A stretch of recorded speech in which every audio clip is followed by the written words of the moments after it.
l'émission Libre Antenne. Nous sommes le mardi 5 décembre 2023 et nous recevons des gens que je vais vous présenter sur le plateau pour les élections professionnelles du jeudi 7 décembre 2023 à la CTM, collectivité territoriale de Martinique. Je commencerai donc par Madame Marie-Claude Bapté. Bonsoir Madame.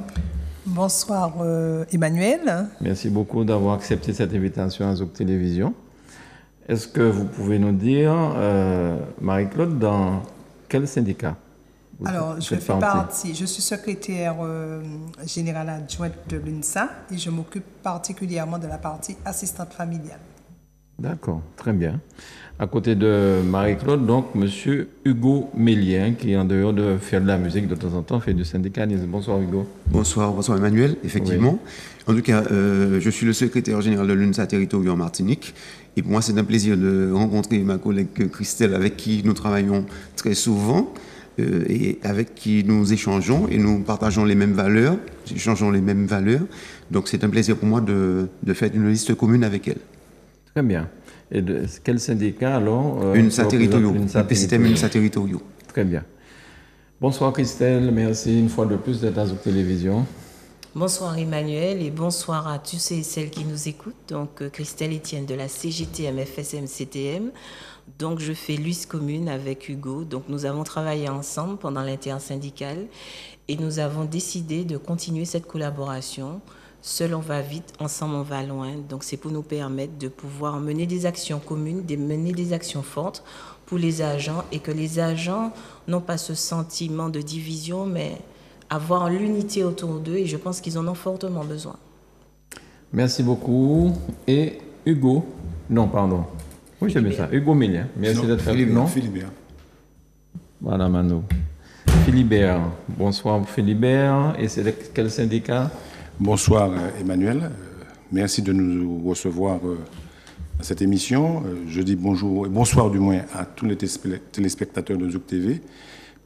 Philibert Bristol, je suis du syndicat CGTM FSM avec Christelle, militant engagé. Et lorsque Christelle m'a parlé de participer sur la liste avec Hugo Mélien, je me suis dit pourquoi pas. À 36 ans dans la boîte, je peux porter quelque chose, je sais que je peux porter quelque chose. Je ne reste pas à l'écart et je m'engage. Depuis la grève du blackout, je crois que je peux porter quelque chose et c'est mon désir de faire avancer les choses dans le bien-être des agents. Alors justement, avant d'aller plus loin, est-ce qu'on peut avoir quelques informations sur cette grève, ce qu'elle a porté ou n'a pas porté, ce que vous attendiez, est-ce que c'est arrivé plus ou moins? Quelques nouvelles de cette période. Quelques nouvelles par rapport à cette grève. Aujourd'hui, on peut dire qu'à la collectivité, le dialogue social est installé. Nous avons cette possibilité de pouvoir échanger de façon très ouverte avec le président du conseil exécutif qui reçoit tous les syndicats de la collectivité territoriale sans exception. D'accord. Et ce sont des échanges vraiment qui sont constructifs, qui permettent de faire des propositions au président et notamment le protocole concernant la prime Ségur. Nous avons beaucoup d'agents qui n'avaient pas la prime Ségur et après examen, maintenant, ils ont leur arrêté par rapport à la prime Ségur et les sommes sont déjà sur leur compte. Donc, il y a une bonne avancée. Les entreprises aussi sont en train d'être payées. Il y a plusieurs agents qui ont été transférés à la pairie afin d'aider la pairie, afin de dégrossir les mandatements. Donc, c'est déjà une chose aussi de fait. Et puis, c'est surtout que la grosse entreprise dont je tairai le nom, qui n'était pas payée par rapport aux véhicules, les choses se sont débloquées. Maintenant, on a quand même plus de véhicules réparés. Donc, les choses vont encore... On a une évolution, mais l'enjeu pour nous est de faire comprendre à ceux et celles qui nous écoutent qu'on a un certain nombre de points dans le protocole qui doivent passer au comité social territorial. D'où notre venue ici, de pouvoir échanger avec toi Emmanuel, mais de pouvoir aussi atteindre ceux qu'on n'a pas pu. Parce que faire campagne au niveau de la collectivité, c'est immense, c'est un grand espace. Et forcément, pour ne pas léser des collègues qui n'ont pas pu nous voir, qui n'ont pas pu nous entendre, c'est le moyen de pouvoir échanger avec eux, parce que cette émission s'appelle Libre Antenne. C'est le moyen pour eux aussi de nous poser des questions, de voir comment on prend des notes et comment on instruit ces dossiers auprès du PCE. Alors, les téléspectateurs, téléspectatrices pourront appeler, si vous le permettez, au 05 96 71 27 07 tout à l'heure pour vous poser des questions, pour témoigner s'ils le souhaitent, de manière à ce que les choses, comme tu as dit, c'est libre antenne. Hein. Est-ce qu'il y a, sans nommer le nom de personne, mais est-ce qu'il y a un syndicat qui, jusqu'à maintenant, avait plus les faveurs du président et de la collectivité que d'autres? Est-ce qu'il y a une remise, quelque chose à remettre en jeu? Dans les slogans qu'on a cru entendre, visiblement, il y a un syndicat qui se positionne comme étant, en disant le slogan vraiment publicitaire pour ces élections, ce syndicat dit « Nous sommes le seul syndicat que le président écoute ». Et nous sommes la preuve, l'UNSA, Hugo Millien et moi-même, quand nous interpellons le cabinet ou le président répond à nos demandes et le président nous reçoit. Donc cette information est complètement fausse, chers collègues. Le président ne fait pas de discrimination entre les syndicats et le président reçoit tous les syndicats de la collectivité territoriale de Martinique. Très bien. Marie-Claude, est-ce que tu peux nous dire quels sont les enjeux de ces élections professionnelles là, du jeudi 7 décembre? C'est très bientôt. Alors, pour nous, les assistantes familiales, ce serait une meilleure prise en charge de notre travail, parce que nous travaillons chez nous. Nous accueillons des enfants qui sont placés chez nous. Alors, des fois, ce sont des enfants qui sont placés par rapport à de la maltraitance ou pas de la maltraitance, c'est-à-dire que ça peut être un parent qui est malade et qui demande à faire placer son enfant juste le temps de l'hospitalisation. Donc, nous voulons vraiment qu'on soit vraiment mieux considéré au niveau de la CTM, parce que des fois, on a l'impression qu'on est à part, qu'on est des employés à part. Alors, c'est-à-dire qu'il y a des messages qui arrivent, nous ne les avons pas. Nous n'avons pas de boîte mail. Il y a une partie qui l'avait, mais on n'a pas tous de boîte mail professionnelles, donc on ne reçoit pas les informations. Et ça, vraiment, c'est gênant. D'accord. Merci beaucoup, Marie-Claude. Alors, Hugo, dans ta partie, qu'est-ce que tu souhaiterais pour les agents de cette collectivité pour que les choses aillent mieux, puisqu'on a subi la période du Covid. Après ça, vous avez subi cette attaque, cette cyberattaque à la CTM. Je pense que là, tout le monde a envie que les choses reprennent et que les choses avancent, quoi. Alors, juste avant de répondre à ta question, je voulais un peu rebondir sur ce que Christelle disait tout à l'heure, que les choses avançaient, mais en fait, j'ai eu l'occasion de travailler avec notre président Serge Etchimi au temps de la région, puisque je suis un ancien, donc il était président du conseil régional, donc j'ai été avec lui. Et en fait, j'ai eu l'occasion de le rencontrer à de nombreuses reprises. Donc ce n'est pas un syndicat particulier qui se dit celui qui serait le meilleur à l'écoute du président. Quand j'ai besoin de voir le président, je le vois à n'importe quel moment et il me reçoit à n'importe quel moment. Par contre, j'ai eu l'occasion de lui dire que, président, tu avais fait, quand tu étais à la région, ce qu'on appelait il a mis en place des états généraux aujourd'hui, mais c'était l'équivalent de la région. Et je lui ai dit qu'il fallait faire ça au niveau de la CTM, parce qu'on a compris qu'il y avait une CTM d'en haut et une CTM d'en bas, en fait, l'ex-conseil général, l'ex-conseil régional. Et en fait, j'ai eu l'occasion de discuter avec lui en off pour lui faire comprendre qu'il fallait faire quelque chose, parce que ça ne pouvait pas continuer comme ça. Et c'est pour ça qu'il a mis en place ces fameux états généraux. Et maintenant, pour lui dire que ça n'allait pas du tout, puisque nous sommes à l'écoute de nos mandants, de nos personnels, parce que ce qui est important pour moi, et c'est aussi important pour Christelle, c'est que il y a deux choses, et je le dis souvent à mes collègues, nous sommes des syndicalistes, mais lorsque nous sommes élus, nous devenons des représentants des personnels. Et comme nous sommes représentants des personnels, je suis représentant de l'ensemble des personnels de la collectivité, qu'ils soient syndiqués ou pas. Quand quelqu'un a un problème, je ne veux pas lui demander sa carte syndicale, si syndiqué, si pas syndiqué. Donc, c'est ça, c'est notre point commun. Nous sommes là pour les agents, pour les aider. Il y a certains syndicats qui demandent, oui, tu veux que je t'aide, prends ta carte syndicale. Et en fait, ça n'est pas notre rôle. Nous sommes là, lorsque nous sommes élus, nous sommes là pour aider l'ensemble des agents, qu'ils soient syndiqués ou pas. Et ça, c'est notre rôle. Et avec aujourd'hui le président, nous sommes en train d'échanger avec lui pour que beaucoup de choses puissent s'améliorer au niveau des AT2E, les agents des lycées, des collèges, puisqu'on a un gros souci dans ce domaine-là avec l'autorité fonctionnelle, l'autorité hiérarchique, avec les chefs d'établissement et les gestionnaires. Donc c'est mon combat de tous les jours. Et heureusement que nous avons notre président qui soutient son personnel. Donc de ce côté-là, nous n'avons pas de souci que nous allons pouvoir améliorer les choses par la suite. Mais en dehors du fait que tu l'as connu à l'époque de la région, Serge Letchimy, est-ce que c'est quelqu'un qu'on peut, il arrive en voiture, à la CTM, on le rencontre quelque part, est-ce qu'il est abordable, est-ce qu'on peut lui parler?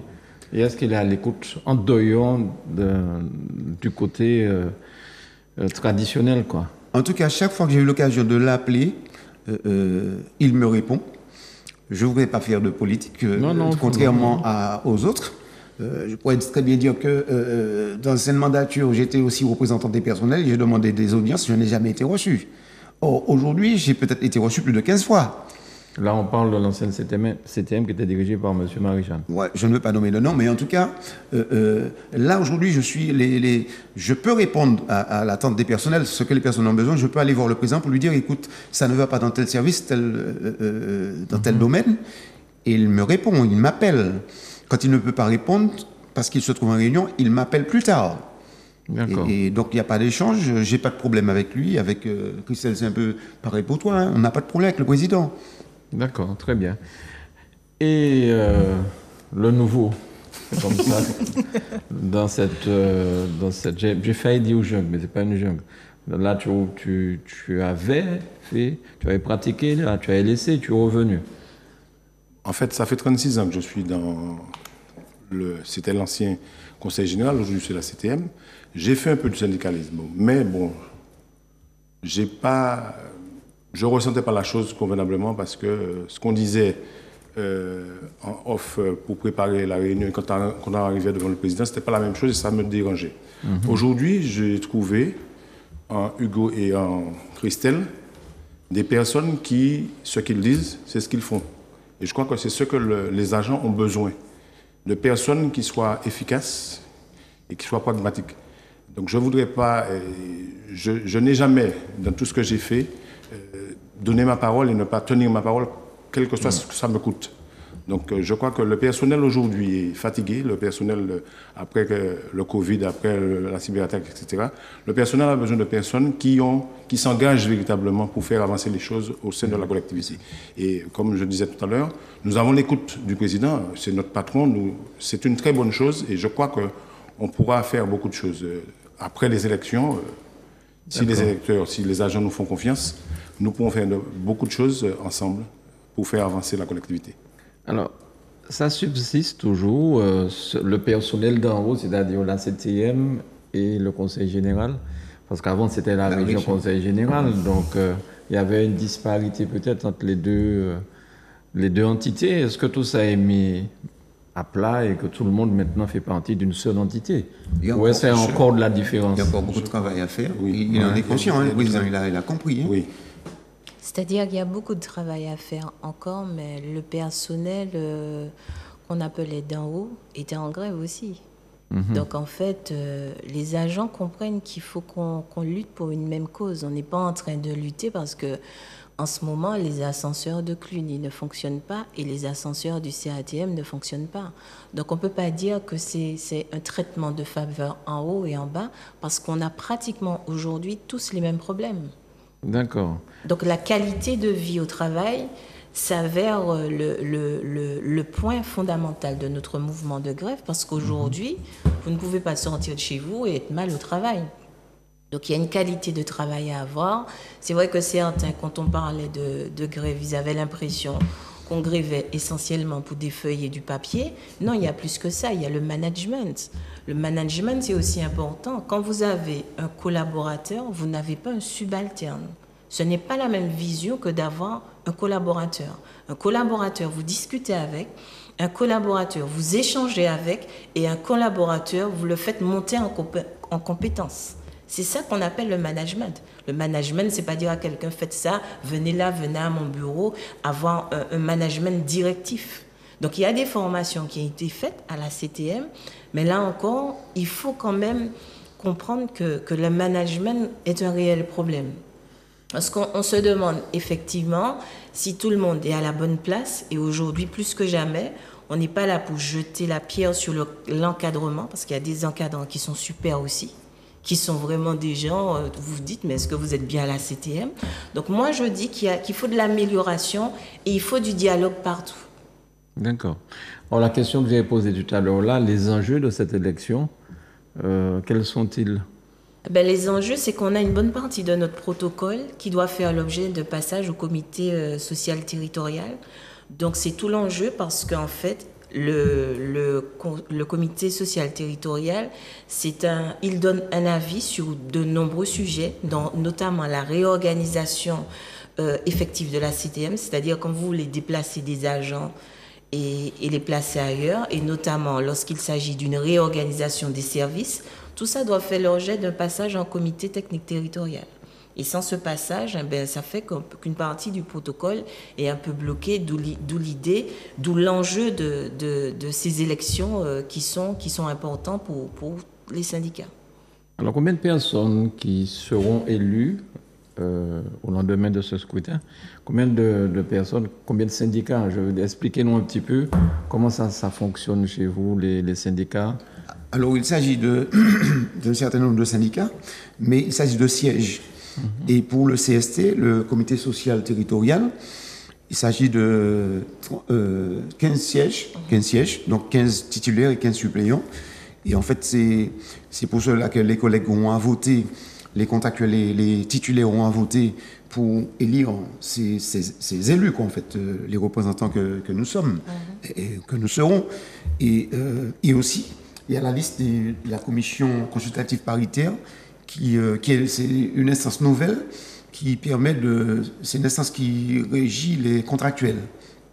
Avant, les contractuels n'avaient pas de représentants, pas d'instance. Ouais. Et aujourd'hui, vous avez une instance qui permet de régler les problématiques des contractuels. Un contractuel, par exemple, qu'on veut licencier, parce qu'il y a une faute, cette personne sera défendue par le représentant ou la représentante qui sera élu en commission CCP.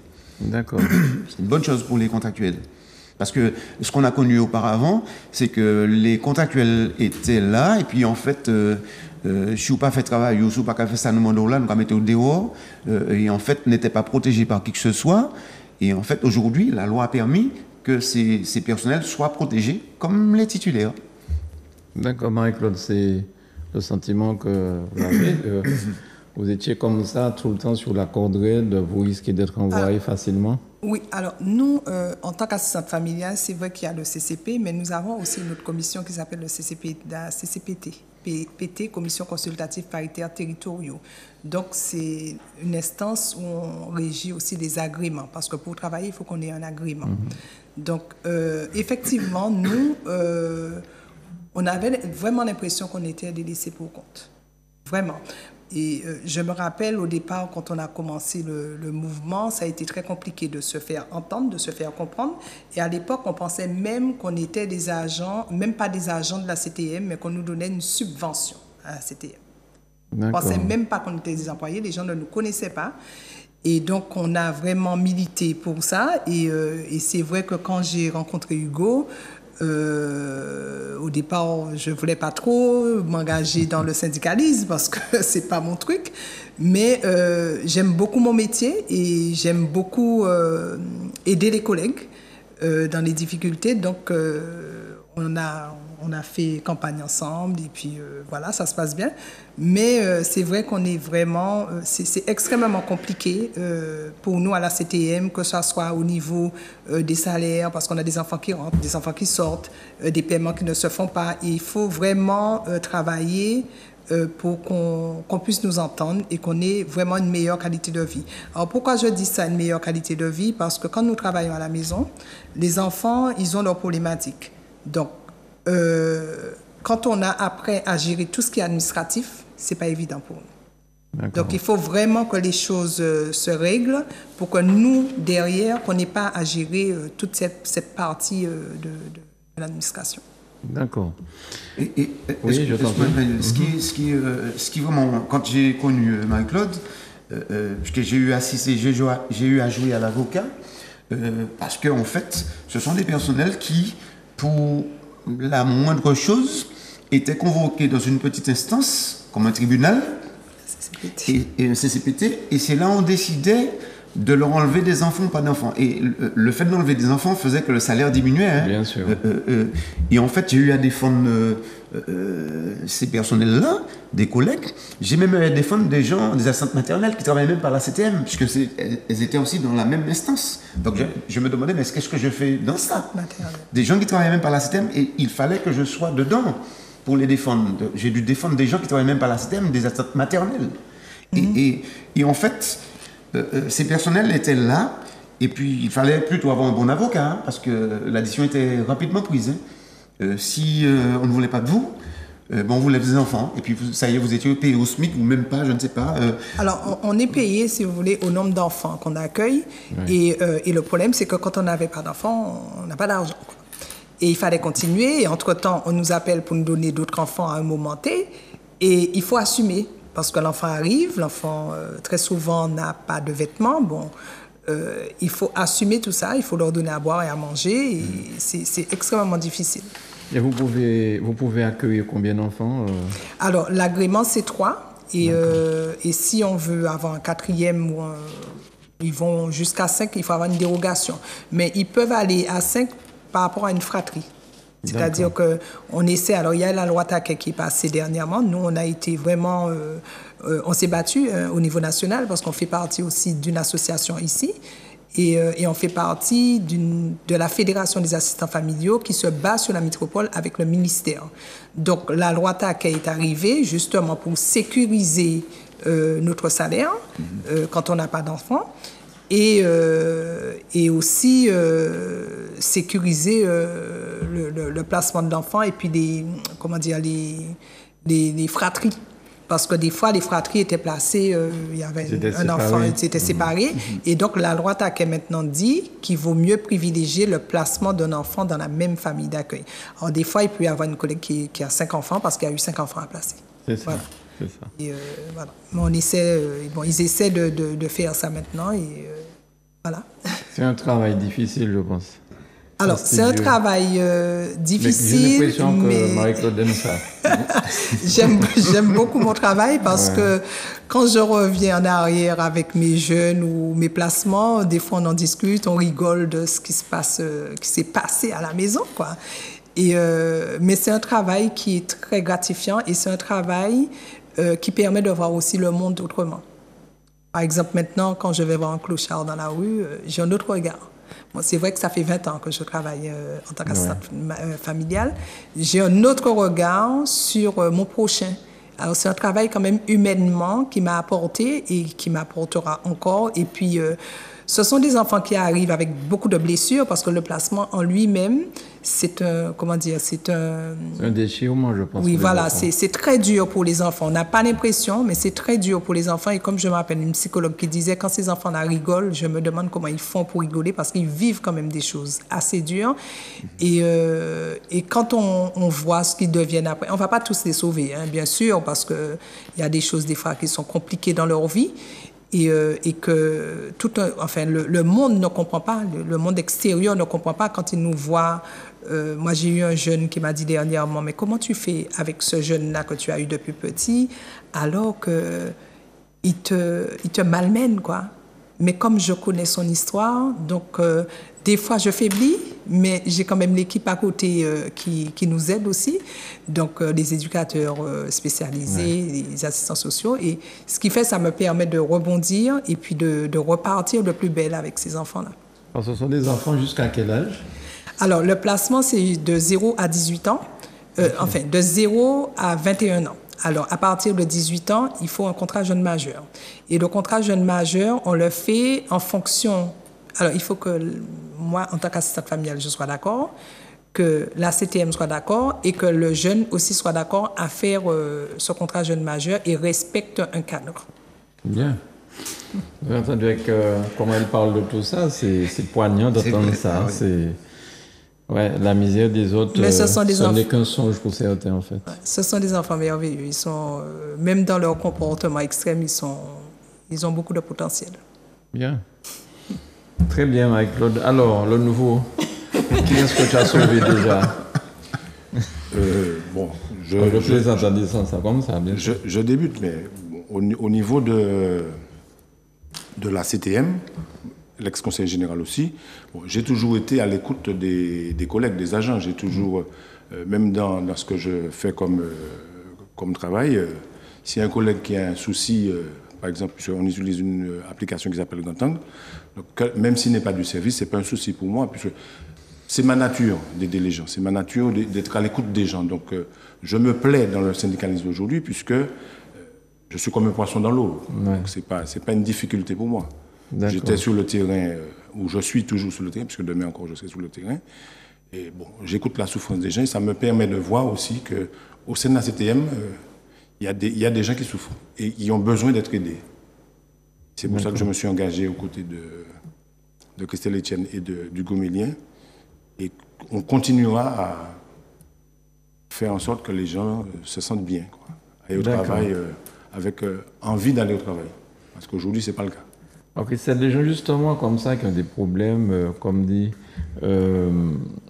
Philibert. Est-ce qu'il y a des assistantes sociales au sein même de la CTM pour aider les salariés, les collègues qui sont en difficulté? Parce que je sais qu'il y a des assistantes sociales pour gérer le malheur des autres en dehors de la CTM, mais est-ce qu'à la CTM, les agents sont suivis? Oui, les agents sont suivis. Nous avons des assistantes sociales de secteur qui prennent en charge des agents de la CTM et le président a 2 assistantes sociales affectées près du cabinet. Ça veut dire que quand la situation est très urgente, il faut directement aller voir les assistantes qui sont près du cabinet du président. Comme ça va beaucoup plus vite parce qu'il y a ce qu'on appelle le fonds d'urgence. Il peut être débloqué en cas d'une situation, c'est-à-dire que tu as besoin d'un billet d'avion pour partir. Comme ça, tu vas avec le dossier, tu dis, président, il y a un problème pour tel collègue, comment on peut faire? Et là, le président, il regarde la situation et le dossier. On doit avoir, si c'est un problème médical, les certificats médicaux et l'avis de l'assistante sociale qui estime qu'il faut de montant de temps. Comme ça, il y a le fonds d'urgence et comme ça, on voit le président pour les agents de la collectivité. Bien. Alors, si nous revenons au vote, le processus de vote, les sites de vote, le matériel utilisé pour le vote. C'est comme les élections politiques, hein, être maire ou président, enfin, c'est la même chose. Je suppose que là, il faut être vigilant. Bon, je ne pense pas que des gens sortiront des bulletins dans leur socket comme avant, mais bon, il faut quand même garder les yeux ouverts. Il faut garder les yeux ouverts et puis c'est un processus de vote, ce n'est pas notre première élection. Je pense que la RH, ils ont l'habitude maintenant des élections professionnelles. Donc ce qu'il faut comprendre pour que ceux qui nous écoutent comprennent, pour le CCP, on n'a que les contractuels qui votent. Mais pour le CST, on a les contractuels qui votent et les titulaires. D'accord. Donc en fait, c'est 2 votes pour le CST, le comité social territorial, et un seul vote pour le CCP. Comment on vote? On peut voter avec sa carte d'identité, son passeport et tout le reste. Donc chacun a reçu le matériel de vote avec comme indication où il doit voter. Par exemple, moi j'ai reçu disant que je dois voter au CATM parce que je serai là. En tant que déléguée de liste, je serai présente. Philibert ne va pas voter au CATM parce que Philibert sera sur le secteur sud, sur le secteur sud à Sainte-Luce. Donc il doit voter à Sainte-Luce. Donc en fonction de, regardez bien votre matériel de vote, il y a de mentionner là où vous devez voter. Et ça, c'est important.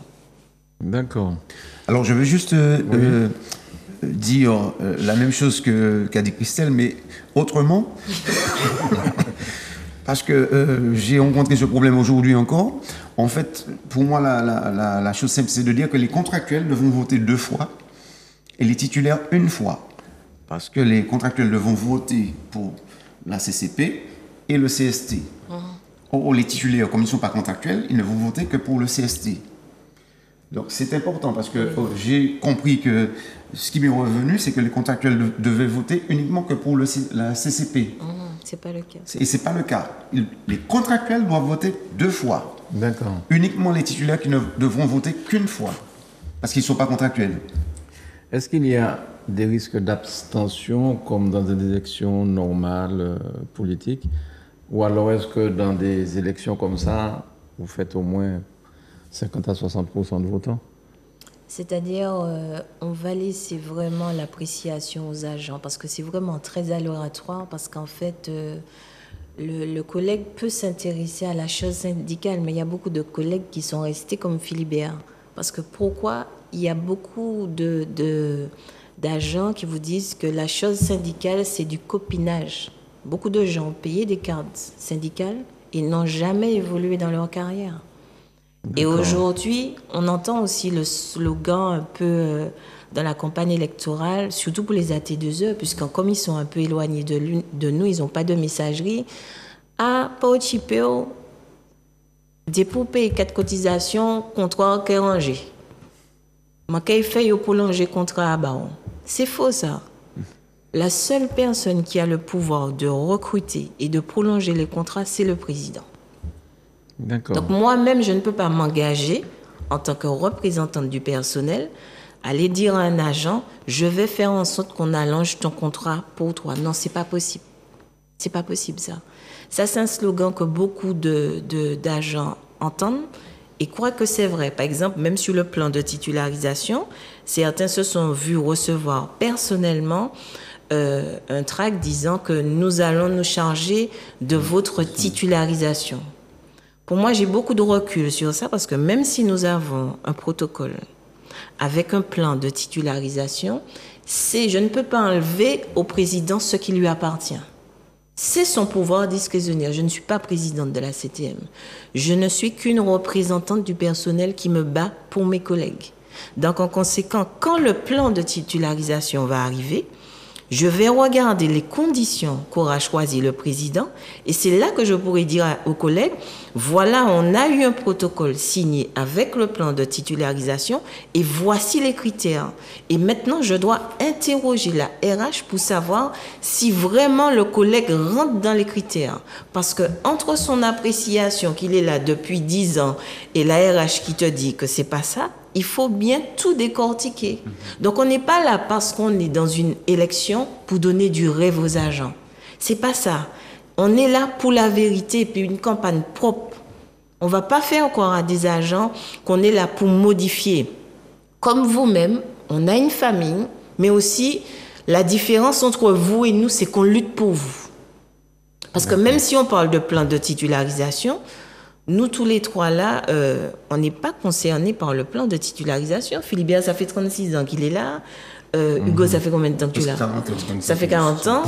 Donc, plan de titularisation. Et même quand on parle du pouvoir d'achat, en fonction de nos salaires, on n'entre pas dans le cadre non plus. Donc, c'est vraiment des batailles pour le personnel. C'est vraiment abnégation de soi, c'est-à-dire faire quelque chose pour autrui. Comme Marie-Claude a dit, pour moi, l'action syndicale, elle s'occupe des enfants, mais l'action syndicale te permet d'avoir beaucoup de recul. C'est-à-dire, tu ne fais rien pratiquement pour toi, parce qu'en réalité, tu dois faire ton travail à la CTM, parce que tu es payé pour travailler à la CTM, service fait, et tu as des heures de délégation syndicale. Nous, ici, là, on n'est pas déchargé totalement. On est l'un des les rares secrétaires qui n'ont pas de décharge totale. Ça veut dire qu'on a un petit jour et demi pour faire du syndicalisme, comparé à d'autres qui ont toute l'année. C'est pas notre cas. La décharge totale, ça veut dire que cette personne ne fait que du syndicalisme. D'accord. Ça veut dire qu'elle a peut-être une affectation, je ne sais pas quoi. En tout cas, pour ma part là, Hugo a une affectation, Philibert a une affectation, c'est ce que Marie-Claude fait. Mais nous, on fait du syndicalisme plus nos travaux respectifs. Donc, ça veut dire qu'on a des chefs de service aussi. C'est ça. Alors, dans ce que Christelle dit, parce que moi, je garde des enfants à la maison 24 sur 24, 7 jours sur 7. C'est-à-dire, quand ils sont à l'école, il y a des choses que je peux faire, mais aussi, je suis peut-être appelée à un certain moment, si l'école m'appelle, je dois me tenir disponible. Donc, même quand je vais dans des réunions, c'est pas évident pour moi, même vous avez des décharges, c'est ça, pour aller dans des réunions. Moi, c'est pas évident pour moi d'avoir ça, parce que c'est vraiment pas possible. Soit il faut que je demande à l'avance à ma hiérarchie de trouver quelqu'un, je peux le faire, hein, c'est dans les textes, mais de trouver quelqu'un pour garder les enfants à tel moment pour moi. Donc, comme je fais le métier avec mon époux, donc on s'arrange entre nous et ça me permet d'aider les collègues dans les accompagnements. Mais c'est tellement vrai ce que tu dis, parce que quand on a par rapport à la loi Taquet, nous sommes en train de nous battre pour qu'elles puissent bénéficier d'un week-end par mois. Oui. Un week-end par mois. Ils n'ont pas de week-end. Hein. D'accord. Ce sont des gens qui sont, en fait, elles travaillent 24 heures sur 24, ils n'ont pas de week-end. Donc on est en train de négocier, c'est sur le plan national, hein, ça n'est pas au niveau... mais on est en train de négocier pour qu'elles puissent bénéficier d'un week-end par mois. Mais pour bénéficier d'un week-end par mois, ça veut dire quoi? C'est lourd. Ça veut dire qu'il faudrait que les enfants qu'elles gardent aillent Ailleurs. Et ailleurs où? Si ça. la collectivité ne s'est pas préparée pour les mettre ailleurs. Donc c'est compliqué. D'accord, donc pas de week-end pour toi, Marie-Claude. Non, pas de week-end, sauf si y a un enfant qui part chez son parent, donc je vais me retrouver peut-être avec un et puis l'autre qui est chez son parent, mais j'ai pas de week-end vraiment. Donc on a droit au congé, donc c'est déjà ça. Tu parlais tout à l'heure, la Christelle, de titularisation. Il y a beaucoup d'agents qui ont besoin d'être titularisés.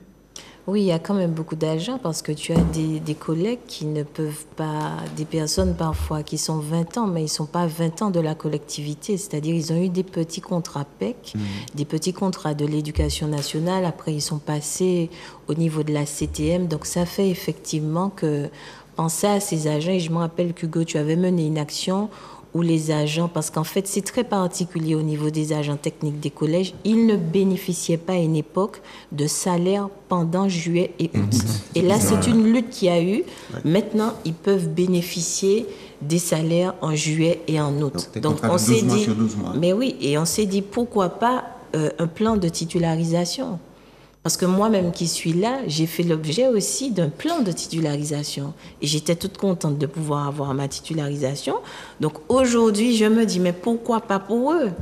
Ils seraient contents d'être titularisés, de pouvoir faire des projets, de ne pas tout le temps regarder ces espèces de petits contrats de 3 mois, de 2 mois où on renouvelle. Parce qu'en fait, ça ne vous sécurise pas. Je pense que les phases où on passe quand même dans notre vie, ça permet qu'on ait de recul et qu'on voudrait des choses meilleures pour les autres. Et je pense que c'est impersonnel parce que, comme Hugo a dit, on a 2 corps chez les AT2E, les agents techniques. On a le corps de l'éducation nationale et on a le corps CTM. Et je me rappelle, pour la grève à Bellefontaine, on était confrontés à cette situation-là. Parce que je vais te donner un exemple. On a une collègue qui nettoie et le prof qui passe et qui dit que je vais passer là autant de fois que je veux. C'est-à-dire, on a ces rapports de force. C'est ça. Et quand c'est comme ça, on ne peut pas rester insensible à ça. Ce n'est pas parce que tu as un balai dans ta main que tu n'es personne. Et je pense qu'il y a beaucoup de gens qui n'ont pas compris cette dimension humaine. Ce n'est pas parce que tu nettoies en quelque part que tu n'es personne. Ça veut dire le nettoyage, même celle qui nettoie ton bureau, elle est très importante. Parce que si ton bureau est sale, il est très sale. Et tu n'auras rien à dire si elle décide de ne pas nettoyer ton bureau. Donc, c'est ce personnel-là, pas de messagerie, parfois dans des locaux un peu exigus. Et là, j'ai reçu quelques appels et Philibert m'a fait ressortir sur le terrain. Et on a un cas concret. Le collègue m'a appelé, il m'a dit, bon, je coupe l'herbe, mais je dois aussi emmener les repas. Mais quand je coupe l'herbe comme ça, je dois me doucher. Je dois me doucher avec l'eau froide. J'ai dit, mais comment ça? Après que tu coupes l'herbe, mais quand tu as fini de couper l'herbe va te piquer. Elle me dit que lui, il essaye de faire comprendre qu'il faut de l'eau chaude pour qu'il se douche. Et ça, on va prendre en cause sa situation. Parce que pourquoi? La température de son corps fait que après qu'il coupe l'herbe, le mettre sous l'eau glacée, il ne va pas vivre longtemps. Donc il faut qu'on arrive à trouver une solution, à faire comprendre que ce personnel-là a besoin de l'eau chaude. Ce n'est pas un luxe, je suis désolée. C'est comme si nous, on nous met dans un bureau et puis on nous demande de travailler sans la clim. Lui, il dit qu'il veut un peu d'eau chaude pour se baigner, après avoir coupé l'herbe, parce qu'il doit emmener des repas pour les élèves. Donc, en termes de conscience, il se dit, je dois être propre. Voilà. Mais tout comme moi, pas pour pitcher moi non plus. C'est ça. Ça paraît évident. Oui, c'est tellement évident que je ne comprends même pas qu'il faille discuter sur ça pour qu'il puisse obtenir son eau chaude. Parce qu'en fait, ce que Christelle dit est tellement vrai, c'est que, vous citez un exemple, quand on a travaillé avec le président Serge Letchimy au niveau de la région, on avait commencé à travailler avec Mme Laporte, la DRH, Mme Lise Moutamal, sur un fonctionnement dans l'établissement scolaire où les agents seront respectés. Pardon. Mais la difficulté que nous rencontrons dans la fonction publique territoriale, c'est que on subit à chaque fois le changement de gouvernance. Ça veut dire que si on a la même personne pendant 7 ans, pendant 8 ans, on a le temps de mettre en place un système, comme on a connu le président Lys qui est resté longtemps. Donc tu mets en place quelque chose. Mais quand j'ai connu Alfred Marie-Jeanne, président de la région, j'ai connu après Serge Letchimy, président de la région, j'ai connu après Alfred Marie-Jeanne, CTM, je reconnais maintenant Serge Letchimy, mais ce sont... et chacun veut fonctionner de manière différente. Donc ça veut dire que nous-mêmes qui sommes des représentants des personnels, nous sommes obligés de recommencer le même travail à chaque fois, la même chose, et ça tourne comme ça. Et en fait, une fois que tu as commencé à mettre en place un système pour que les collègues soient respectés dans les lycées et les collèges, eh bien, tu as une nouvelle gouvernance, eh bien, la cache à virer, il a changé, et puis on commence à zéro. Et il n'y a pas de suivi, il n'y a pas de la continuité des services, ça n'existe pas. Chez chaque monde, on connaît Marie-Jeanne, on connaît Marie-Jeanne, on connaît Chimie, on connaît Marie-Jeanne. Les choses changent de manière continue. Mais ce que je voulais dire, revenir sur quand tu as évoqué la problématique des personnels en souffrance, c'est que je l'ai souvent expliqué au président Serge Letchimy, c'est que quand il y a eu le deuxième acte de la décentralisation, on a transféré, le premier acte de la décentralisation, c'était de transférer les bâtiments vers les collectivités. Les bâtiments, il n'y avait pas encore les personnels. Après, les personnels sont venus dans le deuxième acte de marché. Sauf que les contractuels ont été, la première année en 2006, il me semble, je ne compte pas, ont été transférés. Il n'y en avait pas beaucoup, puisque le rectorat n'avait pas beaucoup de contractuels. Le rectorat, quand on a transféré les rectorats, peut-être qu'il y avait une petite vingtaine. Aujourd'hui, on en a 300, 400. Bon, pourquoi parce que le rectorat, l'État, un cadeau empoisonné, je l'ai expliqué au président, il ne comprenait pas, a transféré les contrats aidés, au moins 300 à 400 contrats aidés, c'était des CAV, des CUI, les machins à l'époque, qui travaillaient pour nous dans les collèges. Mais quand j'ai dû expliquer au président que ces personnels-là, il faut bien à un moment donné les embaucher, il me dit, c'est pas moi, c'est l'État, c'est les personnels de l'État. J'ai dit, non, c'est ta compétence. Il y a qu'à faire entretien. Ils font de la restauration, ils font de l'espace vert. Ce sont des gens qui travaillent pour toi. Il m'a dit, mais si je ne les ai pas embauchés, j'étais obligé de lui dire, mais eh bien, on est obligé d'embaucher tout le monde, puisque c'est ta compétence. Ouais. Il s'est gratté la tête, il ne comprenait pas. Il a fallu que je l'explique un tas de fois, puisqu'il comprenne que c'est son personnel. Et c'est pour cette raison que nous sommes autant de contractuels, parce qu'aujourd'hui, il fait l'effort de contractualiser les PEC, les petits contrats qui touchaient, pour les mettre en emploi, et que demain, ils seront peut-être fonctionnaires ou titulaires ou CDIsés. Eh bien, c'est pour ça qu'on a autant de personnes, mais ça ne vient pas de lui, ça vient de l'État qui nous a transféré ces personnels-là. Oui. Comme M. Macron a décidé d'éradiquer, de finir avec les contrats aidés, eh bien, qu'est-ce qu'on fait de nos contrats aidés? Nous allons mettre au dehors, ils vont à l'arrière. Faire quoi?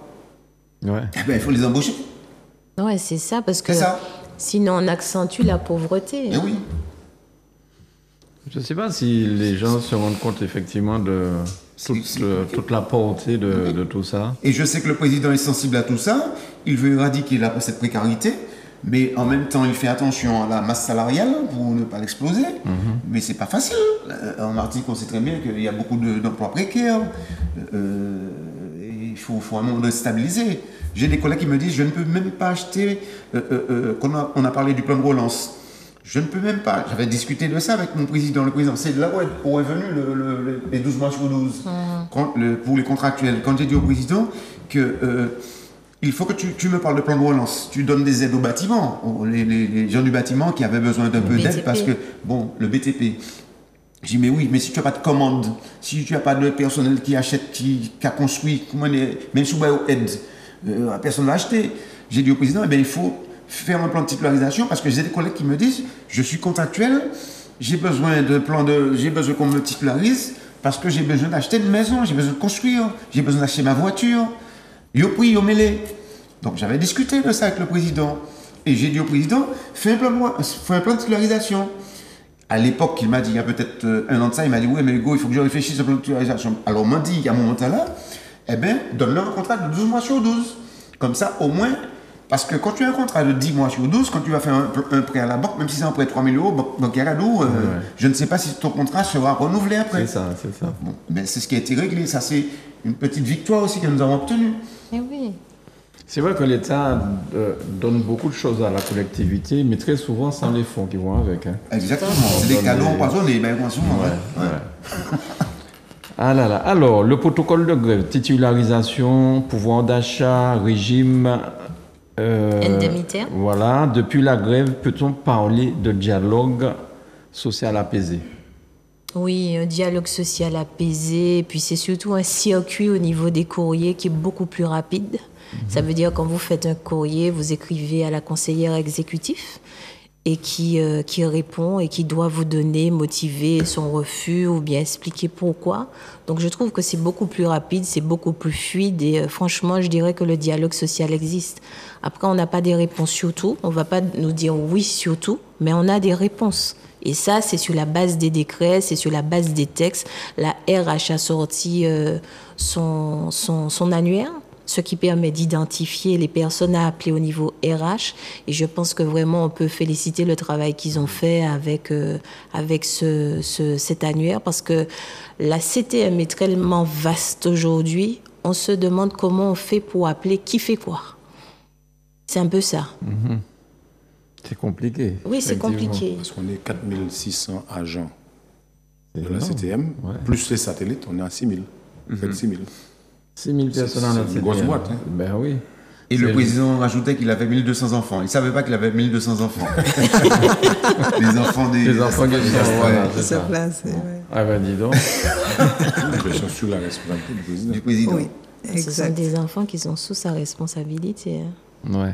Mais en tout cas, quand on parle de dialogue social, moi je n'ai jamais eu ce souci-là. Je ne sais pas, parce que quand ils ont parlé de ça, Christelle, toi et moi, nous n'avons pas ce souci-là. Parce que chaque fois que nous avons besoin de rencontrer le président, nous l'appelons, nous rencontrer, le pas de souci. Maintenant, si tu es un syndicat où tu es tout le temps à tirer à boulet rouge sur le président, eh ben, c'est peut-être un problème. C'est peut-être normal qu'il part ici fort, parce qu'il n'a peut-être pas envie de te recevoir. Mais ça, c'est pas mon problème. Moi, chaque fois que j'ai besoin de le rencontrer, sa porte est grande ouverte. D'ailleurs, il nous a toujours dit, Christelle, si il y a un problème, venez me voir, ma porte est grande ouverte. On va prendre 5 minutes, même si j'ai des rendez-vous. Nous avons pété là, et puis, alors que sans faire rêve. J'ai un problème, j'ai un souci. Au lieu de faire. Je dis souvent ça, hein, que quand les gens font des grèves toutes les 5 minutes, c'est parce qu'il y a un problème. Hein.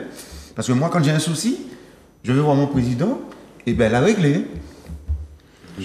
Oui, il y a aussi le DGS qui est très réactif. Le nouveau? Oui, le nouveau, il est très réactif parce qu'on lui a soumis une situation qui a été réglée en moins d'une semaine. Hein. Donc vraiment, très sincèrement, en tout cas, pour ma part, je pense qu'il y a un vrai dialogue qui s'est installé après cette grève. Hein. Donc concernant les avancées, le pouvoir d'achat, puisque ça aussi c'est dans notre protocole, mais le pouvoir d'achat va concerner certains agents en fonction d'un barème, peut-être pas nous, puisque ça fait longtemps qu'on est là, mais le pouvoir d'achat, on a aussi ça dans notre protocole, mais j'aimerais qu'on fasse un gros plan sur le plan de titularisation, parce que je vois que certains aiment bien récolter là où ils n'ont pas planté. Donc, je voudrais qu'on fasse un gros plan sur notre protocole où on voit bien le plan de titularisation. Donc, sachez que nous avons grévé pour ça. Et voilà, si Grégory peut faire un gros plan sur cette partie-là, le plan de titularisation, je ne sais pas s'il peut. Oui, il peut faire le gros plan, mais ça sortira tout blanc. On ne va pas voir. Ce sera peut-être plus productif de lire peut-être une partie du plan. Donc, le président s'engage sur la mise en œuvre d'un plan dont les modalités seront discutées avec les organisations syndicales. Ce plan de titularisation sera présenté en CST. Donc, collègues, vous comprenez bien que si nous sommes ici, c'est bien parce que le plan de titularisation doit passer au comité social territorial. Donc, tout a son importance, tout a son enjeu. Et pour ajouter, certains syndicats pensent même déjà à faire annuler ces prochaines élections. Donc, il faudrait que ces collègues-là sachent que ce sont ces syndicats-là qui pourront mettre en péril ce plan de titularisation. D'accord. Ce plan concerne combien de personnes à peu près? Comme c'est un plan, donc c'est sur plusieurs années, mais à mon avis, on est de l'ordre de 300-400 personnes. Hein. Ok. Donc on ne sait pas aujourd'hui ici, parce qu'il s'est engagé à faire une première vague avant juin, pour le mois de juin. Donc on n'a pas discuté encore en CST pour savoir est-ce que c'est 200, 100, 150 ou est-ce qu'il prendra par année, 2019, 2020, 2021 ou 2022, on tout, on ne sait pas. C'est en CST que ça va se décider. Mais si les élections sont à nouveau annulées, donc il n'y aura pas de CST. Donc il n'y aura pas de plan. Et c'est le gros problème au niveau de la collectivité, de l'annulation des élections. Les élections sont vraiment très importantes pour les agents. Et notamment le plan de titularisation, l'organisation du travail, le télétravail. On a beaucoup de points qui doivent passer. Les quotas, les ratios, les promotions et avancements passent en comité social territorial. Donc annuler les élections, c'est vraiment affaiblir la CTM. Mais quel intérêt faire annuler les élections? Qui tire profit de cette histoire? Ceux qui sont perdants. Très bien, par rapport à ce que les collègues disaient concernant l'élection du CST, enfin les élections qui auront lieu le 7, je crois que c'est très important pour que les agents comprennent que plus les agents iront voter, plus le nombre de votants sera important, plus il sera difficile de pouvoir annuler. Donc, de se déplacer, d'aller voter. Et puis, juste une petite parenthèse, de ne pas se tromper sur le bulletin de vote. Notre bulletin de vote, il y a un logo, c'est GTM, FSM, CTM, en rouge, et à côté de l'autre côté, UNSA. Donc, ils n'ont pas de raison de se tromper. Il y a deux logos, un bleu, un rouge, pour ne pas prendre notre CGTM qui ne serait pas le bon. D'accord. En plus, vos bulletins sont en couleur. Voilà. Donc, ça va faciliter les choses. Alors, Grégory, si nous pouvons avoir des appels, s'il y a des gens qui appellent, on peut prendre des appels. Ils ont peut-être des questions à poser à nos intervenants en faisant le 05 96 71 27 07. Alors, les difficultés rencontrées par les agents des établissements scolaires, on en a parlé déjà un petit peu. Je ne sais pas s'il faut rajouter quelque chose là-dessus. Oui, en fait, c'est toujours la même problématique. Hein. Nous avons l'autorité fonctionnelle, donc qui est l'État, et puis l'autorité hiérarchique, qui est vraiment l'autorité normale, donc la CTM.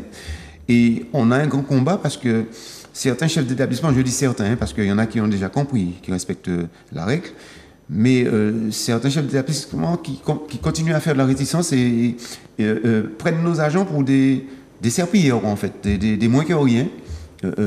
Je suis encore à Bellevue, j'ai encore beaucoup de problèmes au lycée de Bellevue, je vais les nommer. Le lycée de Bellevue, au collège de Sainte-Anne, on a un tas de problèmes où nos agents sont en souffrance, alors que ça ne devrait pas être. Et il faudrait qu'on mette un terme à ces choses-là. Puisque peut-être qu'après les élections, peut-être qu'on fera une action sur le lycée de Bellevue, parce que ça ne peut pas continuer comme ça. Nous avons des agents qui sont en 2023-24 en souffrance. Et ça n'est pas acceptable. C'est vrai. Des contractuels qui sont en souffrance, qui sont menacés de licenciement s'ils ferment leur bouche. Alors que ce sont des gens qui font leur travail. Vous savez que dans certains établissements, à partir du moment où vous commencez à parler bien, eh bien, c'est pas bon, quoi. En fait, il ne faut pas parler. Parce que comme c'est un agent, quoi fait ménage, ou pas ne doit parler. Si tu parles, tu t'exprimes, on te prend pour tu es une madame ou un monsieur et tu es déjà écarté, alors que tu fais ton travail. Et ça, c'est inadmissible. Heureusement que nous avons une équipe RH à la CTM maintenant qui a un regard sur ces choses-là et font attention. Et c'est pour ça qu'on rencontrera le président Letchimi que même si un chef d'établissement met un avis défavorable, ce n'est pas l'IKP agent. Donc on peut très bien, même avec un avis défavorable, demander à l'agent de recontinuer à travailler. Ce n'est pas un chef d'établissement qui va décider si je le prends ou je ne le prends pas. C'est trop facile. C'est toujours du chantage, des menaces.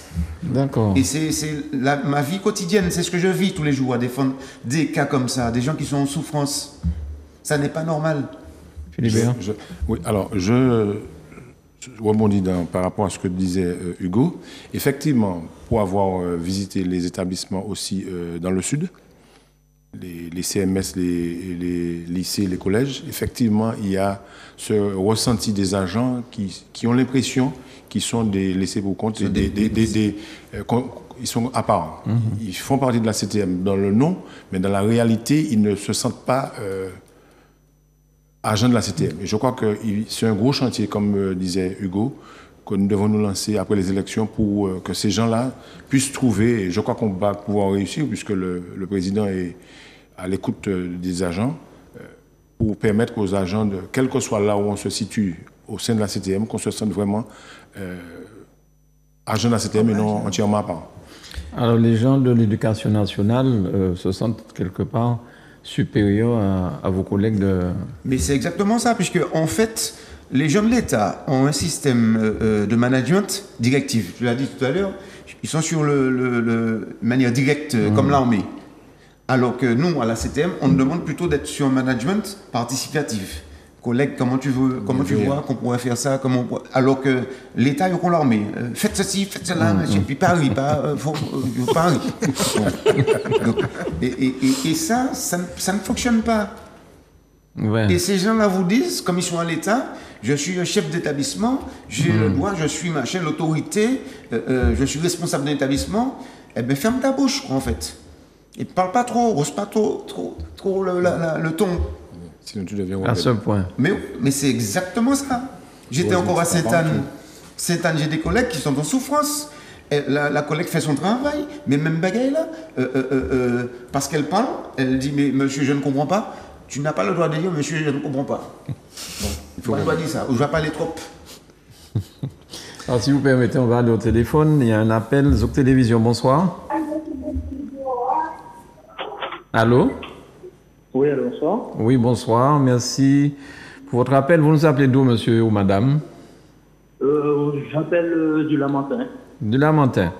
Vous travaillez à la CTM? Non, j'ai une amie qui travaille à la CTM et comme elle veut appeler pour qu'on puisse pas la reconnaître, c'était simplement, moi je souhaiterais savoir quand est-ce que les agents auront la prime de vie chère. Parce qu'ils parlent, ils ont dit qu'ils se sont battus, mais jusqu'à maintenant, on n'a pas de réponse. Donc, comme ce syndicat-là qui s'est battu, donc on souhaiterait savoir qu'est-ce qu'il en est. Et elle n'a pas voulu parler de peur d'être reconnue, elle a peur d'être renvoyée simplement pour poser une question? C'est à ce point? Eh bien voilà. Bon, je ne vais pas insister. Très bien. Donc, qu'en est-il de la vie, de la prime de vie chère, je crois? Merci beaucoup, en tout cas. En fait, ce n'est pas la prime de vie chère, c'est la prime de pouvoir d'achat. La prime du pouvoir d'achat. Du pouvoir d'achat.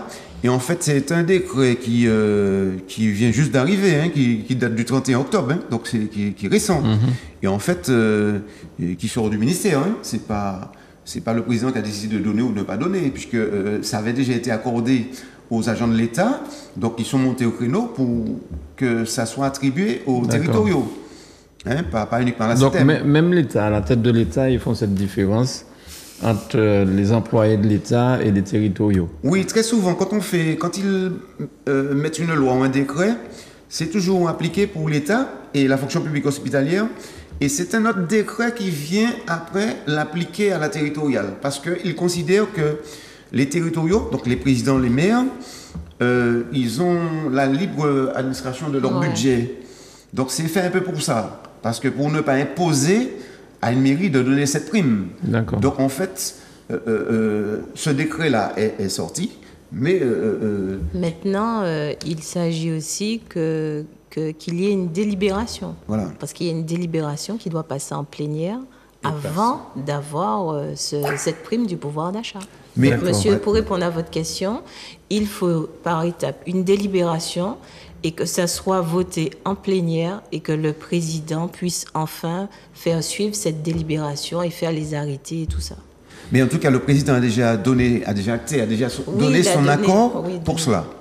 Donc nous pensions que si, en fait, s'il y a les élections, si tout se passe bien, peut-être qu'en février, je pense qu'on pourrait l'avoir. Mais là, dans l'État, tant que les élections ne se sont pas déroulées, il ne peut pas avoir de CST. Parce qu'il faut que ça passe en CST et il faudrait que ça passe après en plénière. Mais une fois passé en plénière, toute cette partie administrative, est-ce qu'il y a de l'argent pour pouvoir faire cette prime? Est-ce que l'État a versé? Enfin, comment ça se passe? Oui. D'où sort cet argent? Moi, je pense que, en tout cas, je ne suis pas dans les rouages de l'État et de la collectivité, mais comme c'est quelque chose qui vient de l'État, à mon avis, il y a un transfert, hein, puisqu'il y a des conditions qui sont données par l'État, hein, ce n'est pas par la collectivité. Il ne faut pas dépasser 39 000 euros bruts par an, pardon. Exact. 39 000 euros bruts par an pour toucher la prime du pouvoir d'achat. Elle est de combien, la prime? Elle va de 300 à 800 euros. D'accord.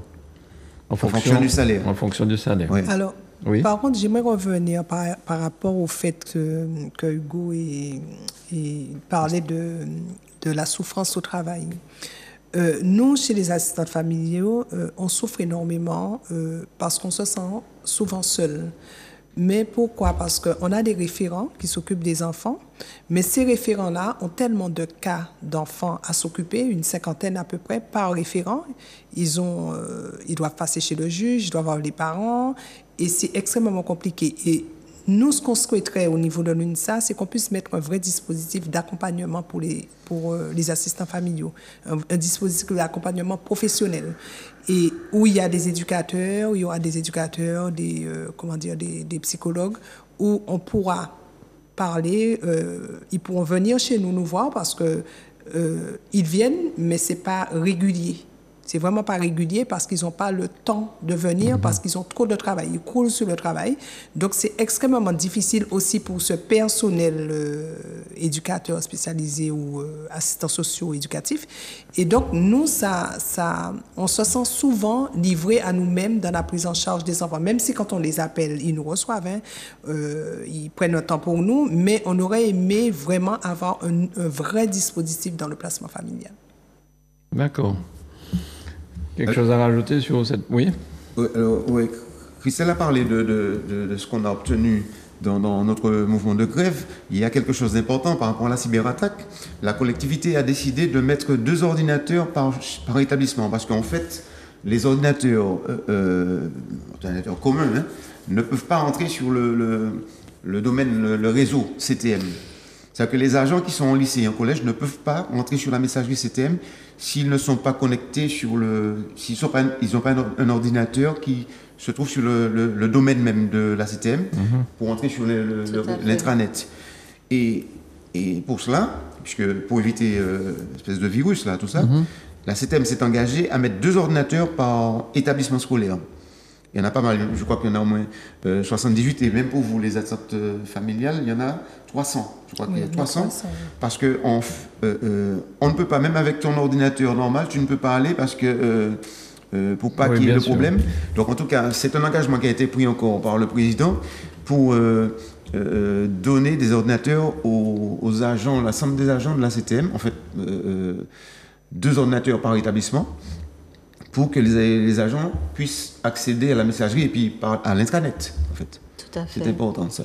Et comme on parle d'ordinateur, je précise que les enfants aussi ont eu leur ordinateur des lycées. Oui, c'est vrai. Donc cet engagement a été tenu. Tous les enfants ont eu un ordinateur. Il n'y a pas eu de discrimination en fonction des ressources des parents.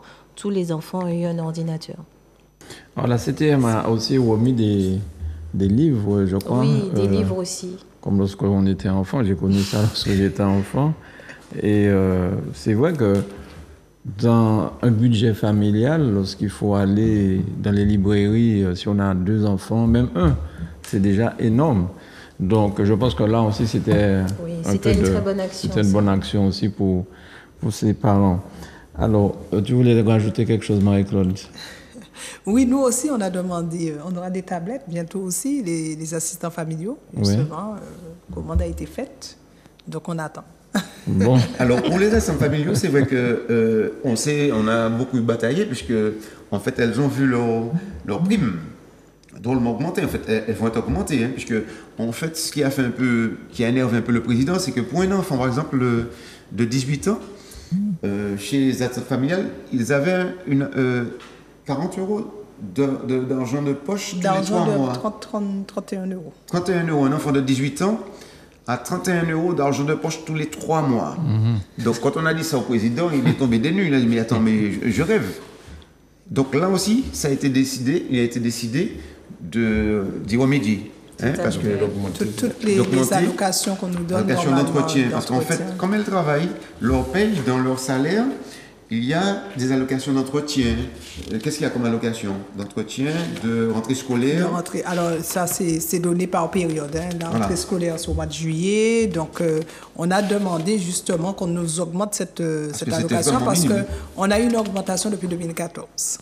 D'accord. 2014, et on s'est battu pour ça. Mais bon. Ça fait longtemps. 10 ans. Donc, et quand on voit le travail qu'elles font, je dis qu'elles font parce que vous êtes majoritaire féminine. Mais il y a beaucoup d'hommes. Vous avez beaucoup d'hommes? Oui. Ah, d'accord. Il y a au moins une dizaine ou une quinzaine d'hommes. Sur 300. Sur 300. On est pas mal quand même. Je n'ai pas le nombre exact, mais il y a des hommes. Alors, un gars de 18 ans, il a 10 € par mois pour d'argent de poche. Je dis par mois, mais en tout cas, c'est tous les 3 mois qu'on lui donne l'argent. Ça veut dire que, bon. Ouais, enfin, oui. On va se battre pour que ce soit mensuel. Oui, parce qu'il a le droit. S'il veut aller à Madiana, pour un glace. Et Malcolm me faisait remarquer que très souvent, c'est son argent qu'elle prend pour aller emmener les enfants au truc. C'est ton argent que tu prends des fois pour lui faire un petit plaisir. Oui, mais bon. Parce que tu considères que ce sont tes enfants. On dirait qu'elle est gênée de dire ça, mais c'est une réalité, je suppose.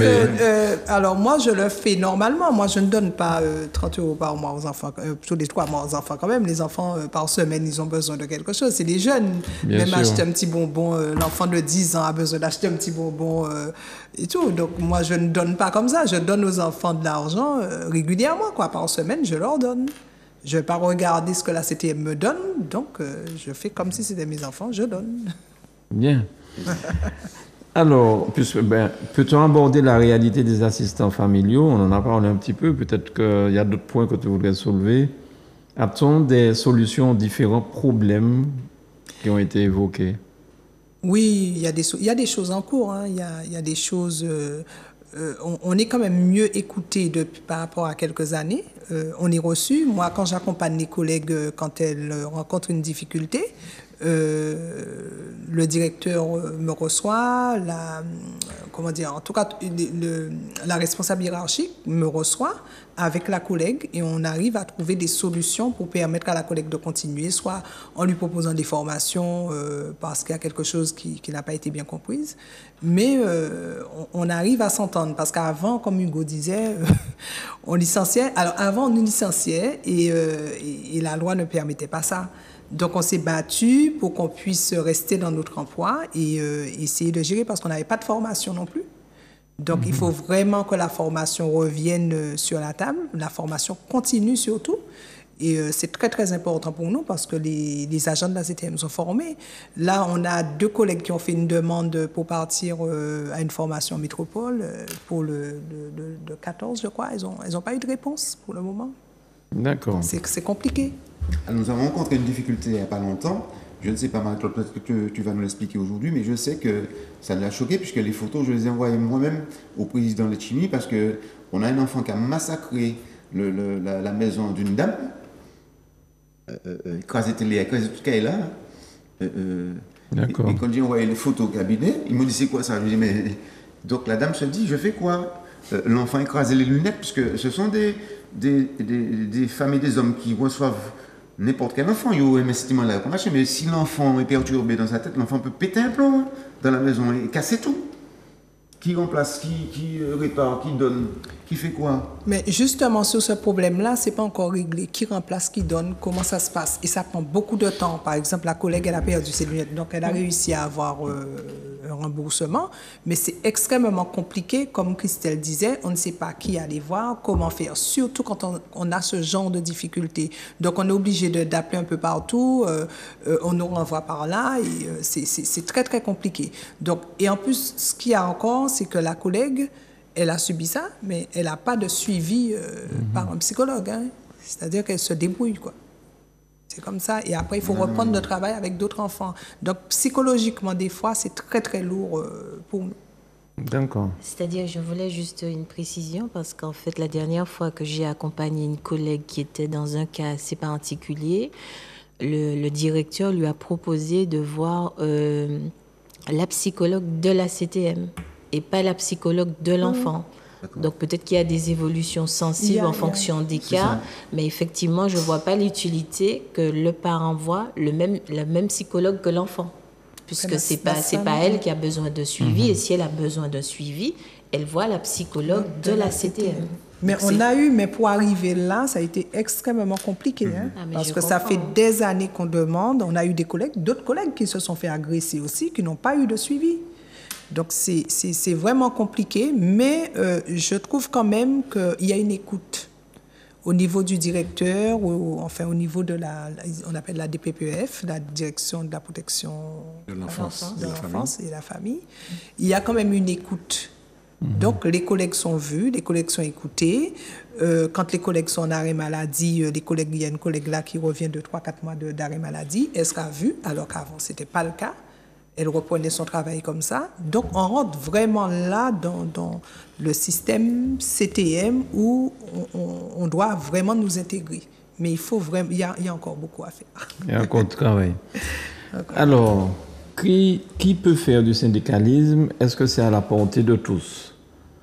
Est-ce que tout le monde peut faire du syndicalisme? Je ne sais pas, parce que moi qui suis un ancien, j'essaie de trouver la relève. J'ai un peu de mal, parce qu'il faut avoir la carrure, la posture, parce que pouvoir se battre. Mais c'est vrai que c'est pas évident. Il faut aimer ça, en fait. Pas aimer ça, mais bon, il faut aimer les gens. Il faut aimer les gens. Il faut ne pas avoir peur de prendre des coups, parce qu'on peut prendre des coups. Hein. On prend beaucoup. On prend beaucoup de coups. Mais je crois que le critère premier, c'est aimer les gens. Aimer les gens et aimer être au service des gens. C'est ça. Et puis ne pas faire pour soi. Voilà. Enfin, le vrai syndicalisme, parce qu'il y a des syndicalistes qui font pour eux. Des professionnels. De toutes les façons, dans mon métier, je ne peux pas être carriériste. Hein. Je suis assistante familiale, je resterai assistante familiale si je souhaite continuer comme ça. Donc après, si je veux changer, il faudrait que je fasse autrement. Mais en tant qu'assistante familiale, je resterai assistante familiale. Donc quand je fais quelque chose, je le fais vraiment avec le cœur et je le fais pour aider mes collègues. Alors l'appel de tout à l'heure, oui pardon, tu voulais dire. Alors je disais aussi, concernant le syndicalisme, vous faire du syndicalisme, il faut que ça fasse partie de la personne même. Il faut, parce que quelqu'un qui, dans sa vie de tous les jours, passe et ne dit pas bonjour, qui fait du syndicalisme, parce que je connais des syndicalistes qui ne disent pas bonjour du tout dans l'année et qui ne disent bonjour qu'à la veille des élections. Et les collègues le disent. Et comment tu dis bonjour? Je crois que c'est dans la nature de la personne. On est ou on n'est pas. Hein. Il faut connaître le droit, un peu, minimum de droit. Aussi. Parce que quand tu as en face un président ou un maire ou n'importe qui, puisqu'on regarde sur toute la Martinique, il faut savoir quoi répondre. Hein. Quand on essaie même à un chef d'établissement, il faut connaître les textes. Ouais. Oui, parce que nous, on est régi par un code le guide des assistants familiaux, le statut des assistants familiaux. Il faut vraiment connaître ce statut des assistants familiaux. Parce que quand on arrive devant le directeur ou la chef de service et tout, le PCE, il faut savoir de quoi on parle. Comme pour le code de l'éducation, nous qui sommes à la territoriale, moi j'ai la chance de connaître le code de l'éducation. Donc quand un chef d'établissement me raconte une petite bêtise, je ne dis pas oublier que c'est là mon sortie. Hein? Donc je connais aussi le code de l'éducation. Donc je peux répondre et remettre mon nom en place. C'est-à-dire, je dirais qu'il y a les textes, mais il y a aussi la posture. Parce qu'en fait, en termes de négociation, vous avez deux casquettes. Vous êtes agent de la collectivité et en même temps, vous avez votre casquette de représentant syndical. Vous représentez des agents. La posture voudrait que vous vous mettez dans une projection pour les collègues d'obtenir un résultat. Vous n'êtes pas là pour offenser ni pour rabaisser quelqu'un. L'objectif pour vous, si vous vous mettez en guerre contre une personne, pour moi, vous avez déjà échoué. Mais si vous vous mettez en guerre contre un système, là, vous avez gagné. Parce que quand vous prenez une posture, celui qui est en face de vous, il sait très bien si vous l'attaquez ou bien si vous attaquez le système. Si vous attaquez les valeurs ou le système, vous allez gagner quelque chose. Mais si vous partez en guerre contre une personne, vous avez perdu. Et je pense que pourquoi Hugo et moi, on a cette opportunité de pouvoir travailler ensemble, c'est qu'on a des valeurs. On a les valeurs de la personne. Et ça, c'est important. Ça veut dire que nous ne sommes pas là pour attaquer qui que ce soit. On dit que le système n'est pas bon. qui méritent d'être changés. Mais on ne dénonce pas seulement, on dit tiens, voilà ce qu'on pourrait faire. On est force de proposition, parce que c'est bien beau taper du poing, disant, barrer partout, et puis finalement, vous n'êtes pas force de proposition. Parce que pour faire du syndicalisme, il faut s'entourer aussi de la compétence. Parce que l'IFS, le régime indemnitaire, tout ce dont on a parlé, il fallait qu'on s'assoie, qu'on regarde les textes. Qu'on n'arrive pas devant le président, parce que le président lui aussi a demandé un moment pour expérimenter, pour regarder qu'est-ce qui était faisable. Il ne nous a pas répondu oui comme ça. Il a pris un moment pour nous répondre. Donc ça veut dire faire du syndicalisme. Il y a la partie des textes, mais il y a la partie de la posture qui n'est pas à négliger. Si vous attaquez tout le temps, vous êtes attaquant quoi? Vous n'obtenez rien pour les agents. C'est aussi simple que ça. Moi, je ne dis pas qu'il faut faire la basse-cour ni quoi que ce soit, mais je pense que dans tout ce qu'on fait, il faut rester dans la vérité, il faut rester aussi poli.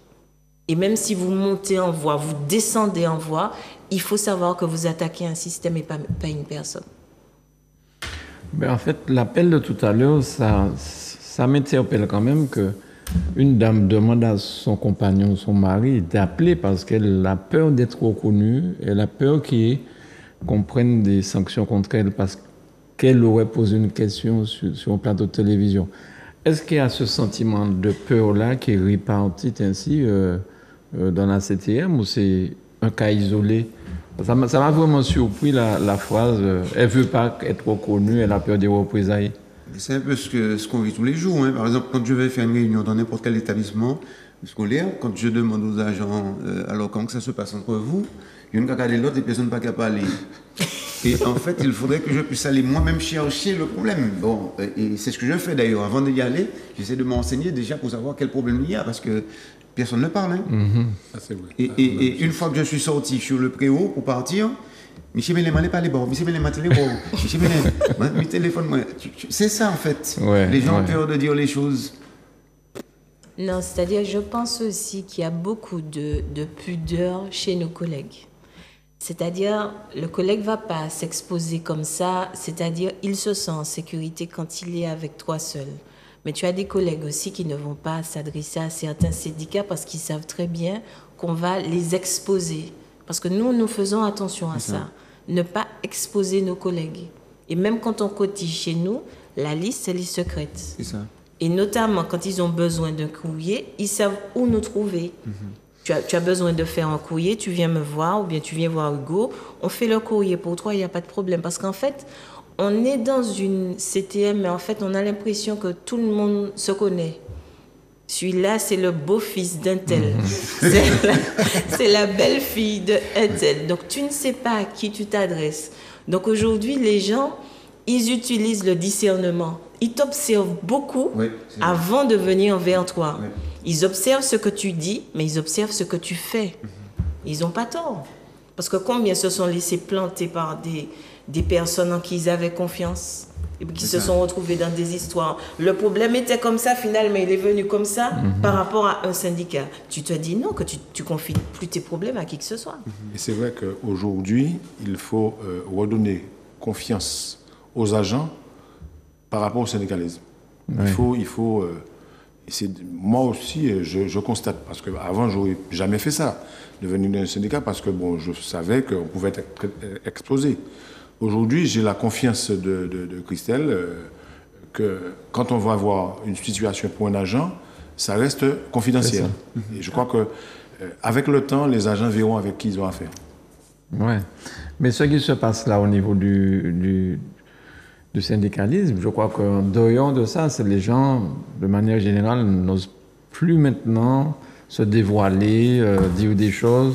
On ne sait jamais comment ça va être interprété, qui sera. Et puis demain, ta vie, et puis surtout avec les réseaux sociaux. Ta vie est sur les réseaux sociaux demain matin, dans tous les sens. Mais c'est dommage, ça m'a interpellé quand j'ai entendu le monsieur se dévouer pour parler de sa femme. Non, mais les agents ont peur parce que même dans notre grève, il y a un responsable syndical qui s'est permis de dire aux agents en pleine grève, mais reprenez le travail. Ah ouais. C'est un responsable syndical qui dit aux agents, mais écoutez, reprenez le travail, il n'y a rien à voir. Alors qu'on est en pleine grève, on est pratiquement à une semaine, on n'a pas encore de résultats. les réveils, la fatigue se font sentir. Mais je pense que c'est tout ça qui joue dans leur tête. Ils se disent, mais pourquoi il me dit ça alors qu'il est syndicaliste comme eux? Donc en fait, c'est le vocable et puis c'est tout ce qu'on dit de contraire que les agents ne comprennent pas. Ils se disent, mais attends, mais yo tout syndicaliste, pour qui a dit, moi, t'as qu'à faire grève, oui, prends travail, moi, alors comment dans grève? Ça crée une incohérence. Mais même enfin, en dehors du territoire de la Martinique, j'ai l'impression qu'il y a de plus en plus de gens qui se syndicalisent plus. Il me semble que les grands syndicats en France, là, tout ça, ils ont perdu beaucoup de personnes à un moment. Parce que je ne sais pas si c'est la peur, si c'est le manque de résultats, qu'est-ce qui fait ça? Les gens aujourd'hui sont là à observer, et attendre. Des fois, c'est trop tard. Hein? Mais c'est-à-dire qu'ils observent, mais quand ils ont un souci, c'est là qu'ils réagissent. Ils se disent, bon, là, j'ai un problème, j'ai besoin d'un syndicat. Et c'est là qu'on intervient, qu'on dit oui, mais est-ce que comment on fait? Et c'est là que la personne vous dit qu'elle a besoin de vous. Et là, vous ne pouvez pas lui dire non, parce que c'est le moment T, le problème est arrivé là. J'ai des agents qui m'appellent en urgence, j'ai tel problème avec tel chef de service et tout ça. Il faut que vous interveniez parce que moi, je ne sais plus quoi faire. Et même si cette personne n'est pas syndiquée chez toi? Même si elle n'est pas syndiquée, le plus souvent, ils arrivent, ils te disent que je veux me syndiquer. Tu dis, mais pourquoi? C'est quoi le problème? Donc, on sait qu'il y a un problème derrière. Ils disent, non, je veux me syndiquer. C'est surprenant, c'est ça. Donc, quand on dit la fois, je veux me syndiquer, nous, on sait derrière qu'il y a un problème qui est grand, à gérer. Donc, on les accompagne. Même pour votre dossier administratif, vous avez besoin d'un représentant du personnel pour consulter votre dossier administratif, pour regarder ce qu'on a mis dessus.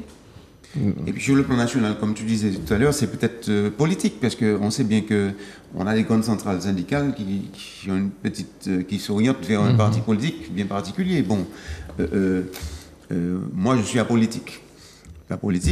Et je suis un peu comme Christelle, hein, nous sommes là pour... C'est musiquement pour faire mon tombe dans le syndicat, je ne sais même pas comment j'ai fait, mais en tout cas, je n'ai pas pu sortir dedans, et voilà. Donc, mais en fait, il faut aimer les gens, et puis...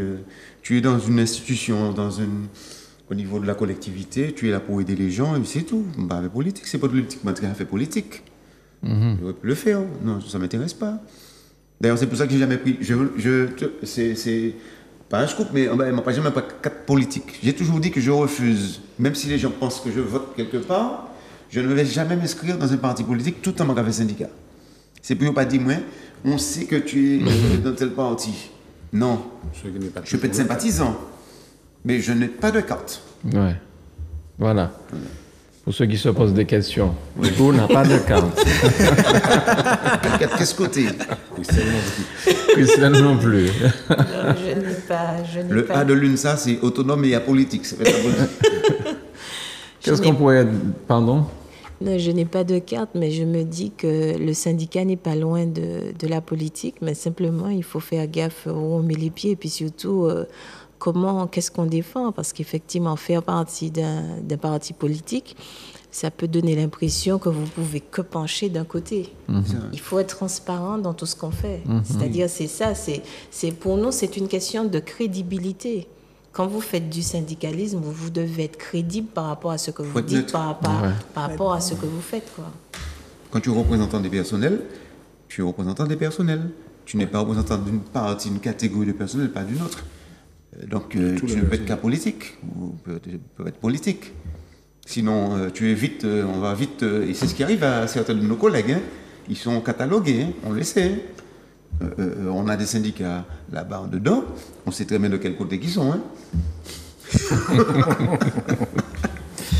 Ouais, je ne vais pas demander de nom. Alors, qu'est-ce qu'on pourrait rajouter, Christelle, concernant cette élection? Parce que il est très important, je pense, pour vous que cette élection ait lieu et ne soit pas annulée.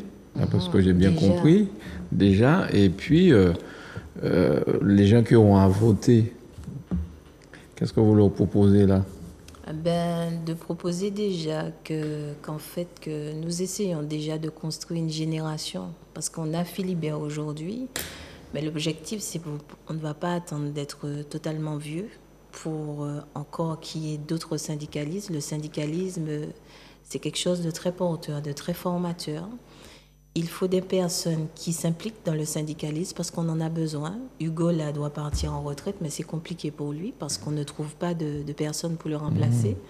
Moi, je ne veux pas attendre jusqu'à la retraite pour faire un appel. Simplement, il y a certes l'élection, mais je me dis que si quelqu'un a envie de se retrouver dans une équipe dynamique, dans une équipe de personnes qui se concertent, en tout cas, Hugo et moi, on est prêts à les accueillir parce qu'on en a besoin.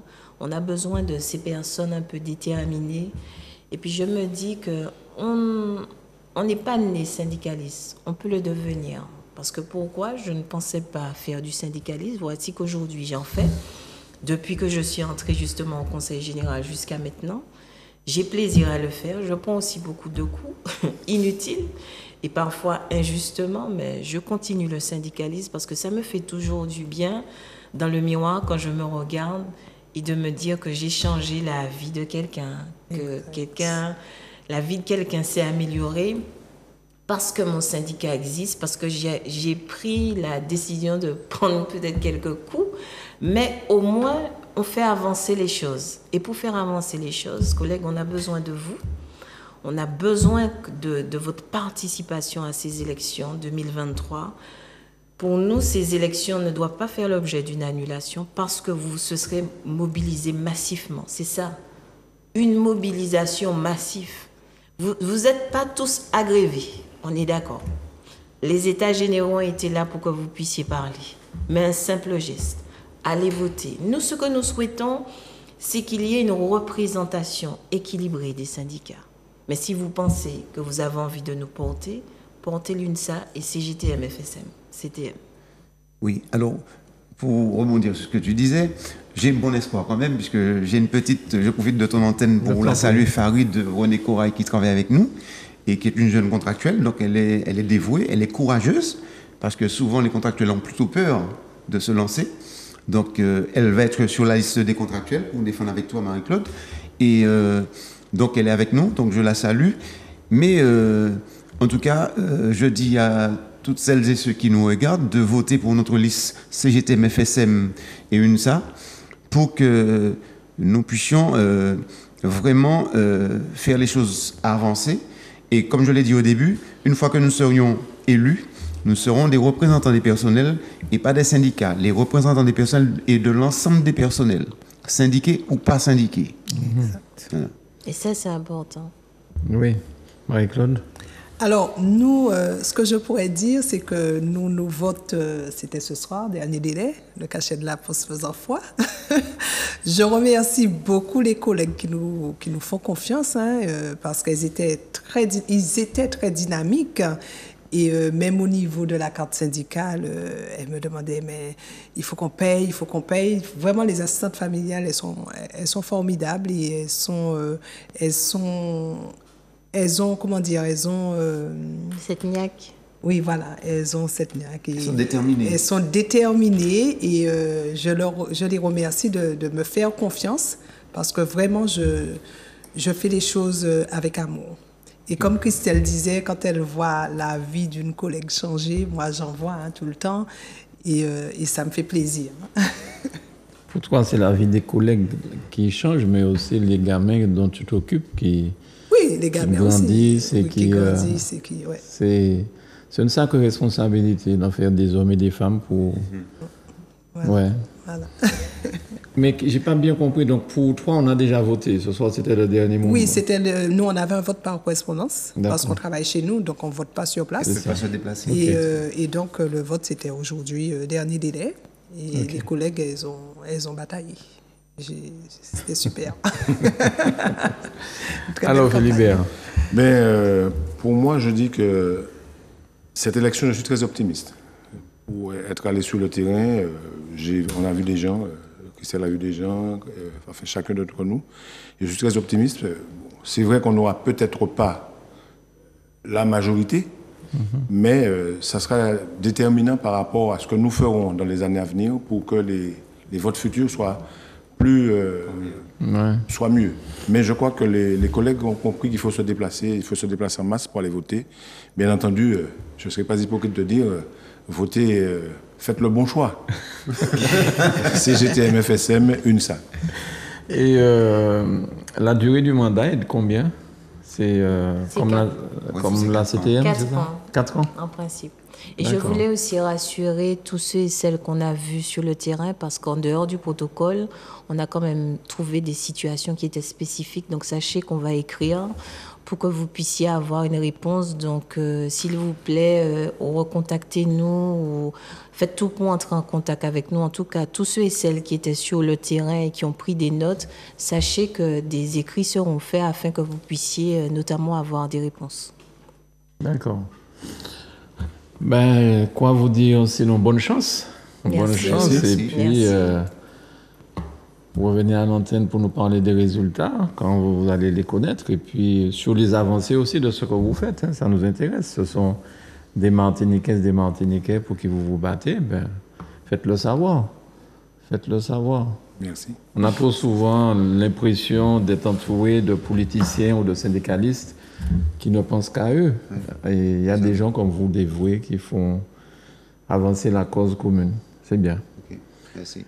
Un dernier tour de table pour terminer. Qu'est-ce que tu n'as pas dit que tu voudrais dire, Marie-Claude? Ben, je crois que j'ai tout dit. Hein. Tu peux dire bonsoir à ton époux. Oui, je peux lui dire bonsoir. Il est peut-être devant en train de m'attendre. Et non, ça va. Non, je suis contente. Je suis contente de travailler avec cette équipe, mais vraiment, j'ai rencontré des gens vraiment. C'est formidable, quoi. C'est formidable ce que j'ai vécu pendant la négociation avec eux. Voilà ce que j'ai à dire. Hugo? Alors, c'est vrai que je ne m'attendais pas. Je suis allé dans beaucoup d'établissements, même Philibert l'a dit, je ne m'attendais pas de tel accueil. Et les collègues m'ont fait remarquer qu'il fallait que je sois plus souvent avec eux, que je sois à leur écoute, que je sois là. Parce j'ai compris qu'ils avaient besoin de moi. Voilà. Il faut obtenir la pleine décharge. Passer plus de temps avec eux. Il faut quand même rester sur le terrain pour ne pas oublier le côté travail. Hein, pour être à leur côté, parce que quand vous êtes en pleine décharge, vous êtes un peu en vacances. Allez, Philibert. Bon, mais je vais juste faire un petit coucou à ma famille, mais particulièrement remercier mes collègues de l'UCAF, déjà Solidarité, qui, bon, j'étais un petit peu absent par rapport, pas au niveau du travail, parce que je travaille à la maison en VPN, et de me soutenir et d'aller voter, et aussi tous les collègues du CATM et de tous les collègues d'une manière générale de la CTM en Martinique, d'aller voter le 7 décembre et une seule voix, la CGTM FSM, l'UNSA. Merci beaucoup. Alors, Christelle? Alors, pour ma part, je tenais à remercier tous les agents qui m'ont reçu sur leur lieu de travail. J'aimerais vous dire que je ne vous ai pas seulement entendu ni écouté. Il y aura des actions qui vont permettre de voir, et notamment les agents des finances. Je pense que ce sont mes collègues les plus proches.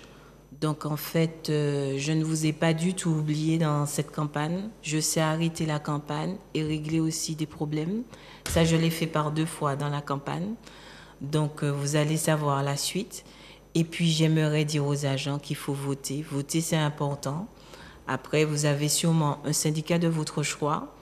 Vous avez aussi les syndicats de l'intersyndical qui ont beaucoup bossé avec nous sur ce protocole. On n'a pas été seuls. La reconnaissance est une valeur qu'on a aussi. On a appris à connaître, j'ai appris à connaître Hugo, j'ai appris à connaître Marie-Claude, j'ai appris aussi à connaître Philibert. Et je pense que c'est l'union de ces forces, c'est l'union de ces potentiels qui permettent de mettre la lumière à la CTM. Parce qu'il ne faut pas être autosuffisant. Il ne faut pas penser qu'on est les seuls à pouvoir interpréter ni lire. Marie-Claude peut nous apporter beaucoup. Marie-Claude a une expérience qu'on n'a pas. Hugo a une expérience que je n'ai pas. Philibert a une expérience que je n'ai pas. 36 ans, toi ça fait combien? 40 ans. Oui. 40 ans. Donc en fait, je me retrouve être vraiment l'une des plus jeunes parmi eux. Mais en tout cas, j'ai remercié mes collègues, mais je tiens à remercier mon bureau. Ces personnes qui m'ont accueilli au Conseil général et qui m'accompagnent jusqu'à maintenant. Ça veut dire depuis près de 15 ans, ils sont à côté de moi, en train de faire du syndicalisme avec moi. Ils ont appris à me connaître. Et ce sont des personnes qui me soutiennent. Ce sont vraiment des camarades que je remercie beaucoup. En tout cas, moi, je vous remercie tous les quatre. Je vous souhaite une bonne chance pour jeudi. Jeudi 7, là, c'est ça, bientôt. Et puis, bon vent, bon courage et bonne chance. Merci à tous les quatre. Merci à Grégory pour la réalisation de cette émission. Monsieur, merci beaucoup d'avoir quand même appelé pour votre femme qui avait un petit problème. Donc, merci pour cet appel. Et puis, à très vite sur Zouk Télévision. UNSA, territoriaux. Et l'autre panneau, Grégory, s'il te plaît? Voilà, c'est GTM, FSM, CTM, CGT, FSM. Voilà. Faites le beau choix. Allez, bonne soirée à tous.